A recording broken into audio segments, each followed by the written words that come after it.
तमतमाते हुए संसद की सीढ़ियों से कैसे निकली प्रियंका गांधी। प्रियंका गांधी की अगुवाई में कांग्रेस पार्टी और समाजवादी पार्टी के सांसदों ने क्यों संसद गेट पर की नारेबाजी।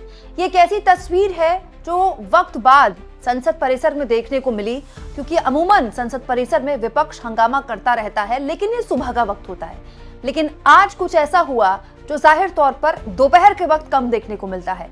साथ साथ में न केवल ये प्रदर्शन था, बल्कि प्रदर्शन के जरिए संसद भवन में, संसद परिसर के अंदर प्रियंका गांधी ने एक मार्च भी निकाला और सरकार की भरसक आलोचना की। लेकिन ऐसा प्रदर्शन तो संसद परिसर में शायद ही कभी देखने को मिला। दोस्तों, हद तो तब हो गई जब मनरेगा योजना का नाम बदलने के विरोध में विपक्ष के, खास तौर पर कांग्रेस पार्टी के कई सांसद पहुंच गए पुराने संसद भवन के गेट नंबर 1 में और छत पर चढ़ गए। जी हाँ, केवल छत पर ही नहीं चढ़े, पोस्टर लेकर विरोध प्रदर्शन किया। इसमें कुमारी शैलजा, परिणीति शिंदे समेत कई सांसद थे। सुनिए छत पर चढ़कर कैसे सांसदों ने महात्मा गांधी का नाम लिया और इस सरकार के खिलाफ प्रदर्शन किया।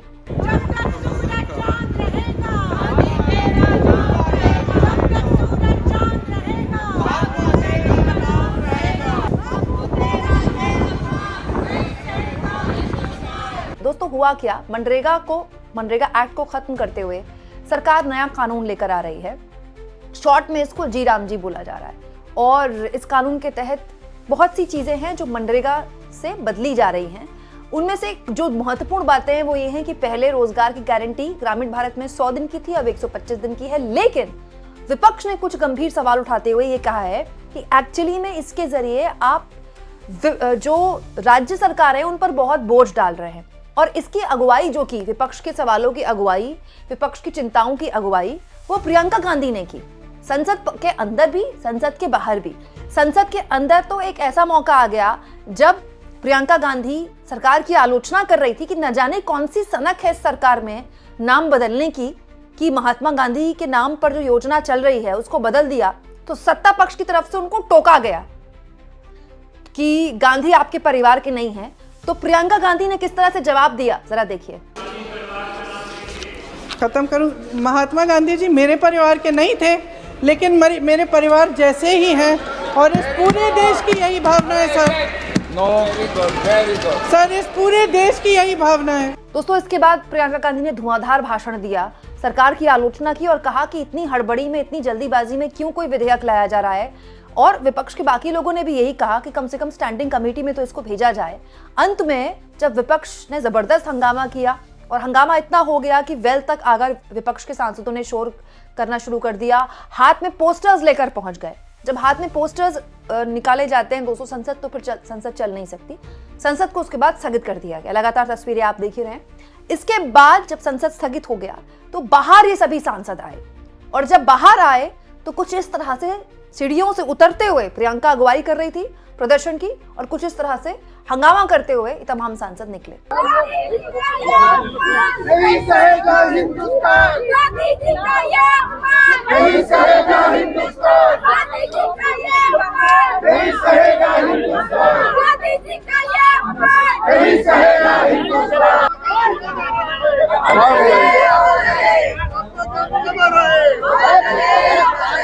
यही नहीं दोस्तों, केवल यहीं पर प्रदर्शन नहीं किया गया, बल्कि एक लंबा प्रदर्शन हुआ। वहां पर विपक्ष के दूसरे सांसद भी मौजूद थे, इंडिया गठबंधन के दूसरे सांसद भी मौजूद थे। समाजवादी पार्टी ने भी इसका संसद में विरोध किया है, टीएमसी ने भी इसका संसद में विरोध किया है। बाकी राज्यों की, खासतौर पर विपक्ष जहां की विपक्षी सरकारें हैं, उन्होंने इसका विरोध किया है।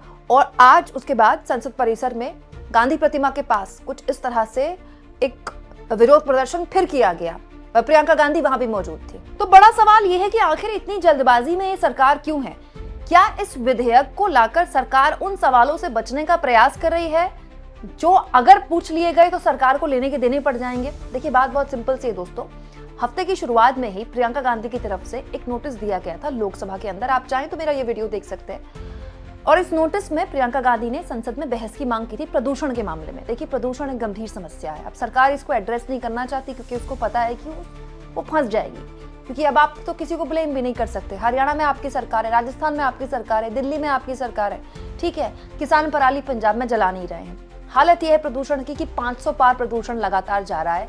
दिल्ली की ना तो रेखा गुप्ता के पास कोई जवाब है और ना पर्यावरण मंत्री के पास कोई जवाब है। और ये एक ऐसा मुद्दा है जो एक्चुअली में संसद में बहस को लेकर आप सरकार क्या बोलकर बचेगी। उस वक्त तो सरकार ने कह दिया कि हम बहस के लिए तैयार हैं, लेकिन अगर इस मुद्दे पर इस हफ्ते बहस हो गई तो फिर सरकार क्या जवाब देगी। सरकार को अपना फेलियर स्वीकार करना पड़ेगा।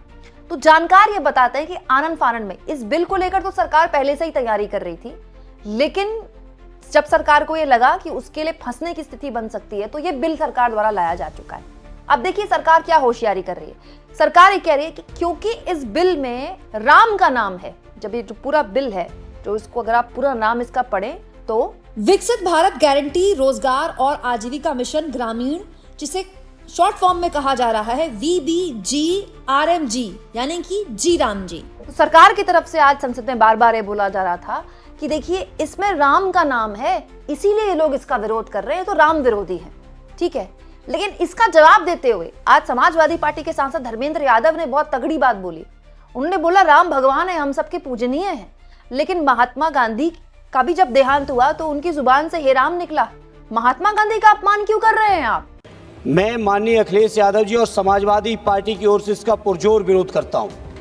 और विरोध के सभापति जी कारण है, लगातार हमारे देश के अंदर बातें बहुत की जाती हैं कि केंद्र सरकार इतना मजबूत हो गई है, आर्थिक तौर पर इतना सहयोग कर रही है, लेकिन लगातार बिल दर बिल, अधिनियम दर अधिनियम, बजट दर बजट लगातार प्रदेशों पर वजन बढ़ाया जा रहा है। केंद्र सरकार अपना वजन हल्का करती जा रही है, जिम्मेदारी घटाती जा रही है।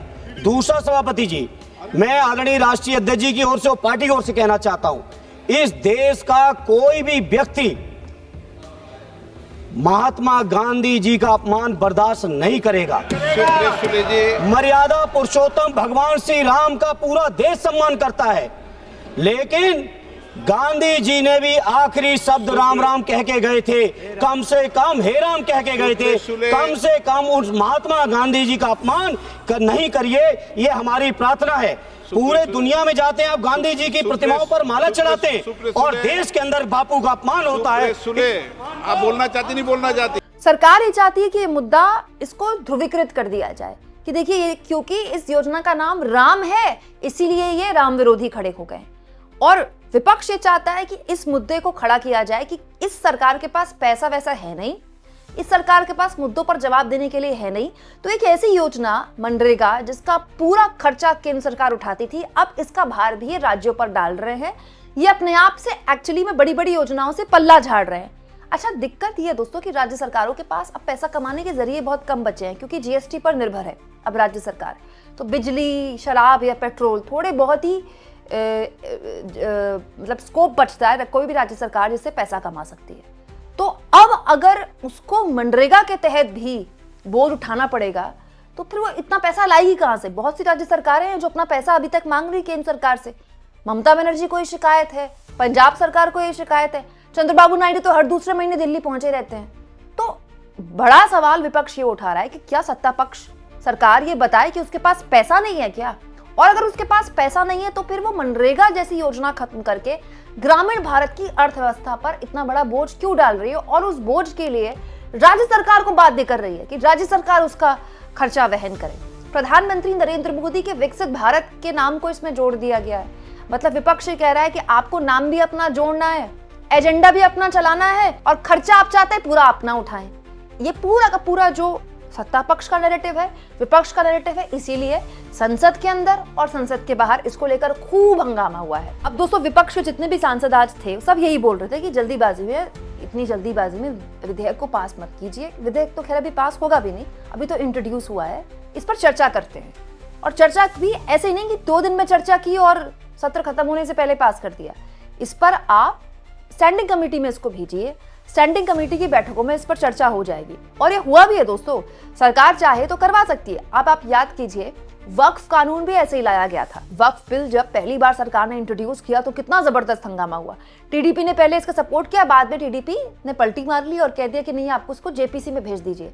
लेकिन सरकार को हर हाल में वो कानून पास करना ही करना था, इसीलिए सरकार ने क्या किया, सरकार ने जेपीसी भी 6 महीने में खत्म कर, मतलब जेपीसी की बैठक इतनी जल्दी करी कि 6 महीने में जेपीसी निपट गई।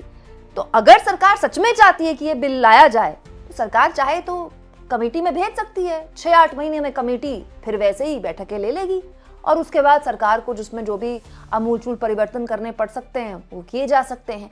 लेकिन विपक्ष ये कह रहा है कि एक्चुअली में इस मौके पर ये जो बिल लाया गया है ये इसलिए लाया गया है क्योंकि सरकार बाकी मुद्दों से ध्यान भटकाने की जोर आजमाइश कर रही है। क्या आपको भी ऐसा लगता है?